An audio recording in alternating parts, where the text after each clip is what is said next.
try to swap these ugly orange GM side markers on the new Duramaxes with Boost Auto Parts smoked lens side marker.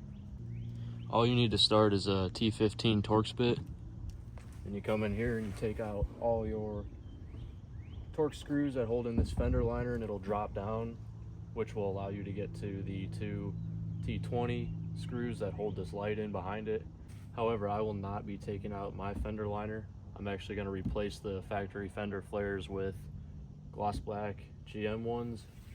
So I'm going to actually start by taking off these two little mud flaps. There's only one in the front, and then in the rear it has two on each side. As I mentioned before, I'm going to be replacing these with gloss black ones. So I had to pull the mud flap off, but if you were just changing this light, you only have to take this fender liner down. All right, so now that I have this off, you can see it's just this connector here. Now there is a red safety tab. You just kind of pull that back and squeeze down on the connector, wiggle it back and forth, and try to work it off slowly. You don't really want to break it. All right, so that's free. Now you have just these two T20 Torx bits, and you're going to need that hardware for your new light. So take those two T20s out, and then the light just slides out. All right, so like I said before, I'm replacing my fender flares with the gloss black ones. But if you weren't replacing them, then yours would still be attached to the truck, and you'd be doing it from behind with the fender liner out.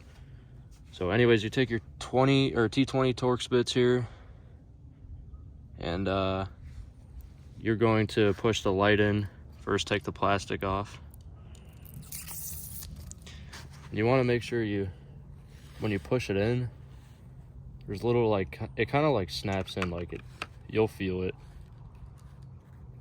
Yeah, you can feel it seated in there. And then you thread these T20s back into these housings, but you got to be really careful because you don't want to cross thread them, and you don't want to over tighten them and crack this. So just slowly work them in by hand at first. When you're tightening them, you can kind of see in there, it'll draw like the housing of the light up to the fender, and once they start to touch, you probably should just stop there. You don't want to over tighten it. Now all you do is you take your new light and the connection and your factory plug, and you plug them right back in. Make sure it clicks, then click the red safety tab down, and that's it. Push your flare back on, or put your fender liner back in, whichever one you did for your install. You just line everything up, and that's the final product. You're left with a seamless, sleek design that changes the look of your truck completely, and it's very easy to do.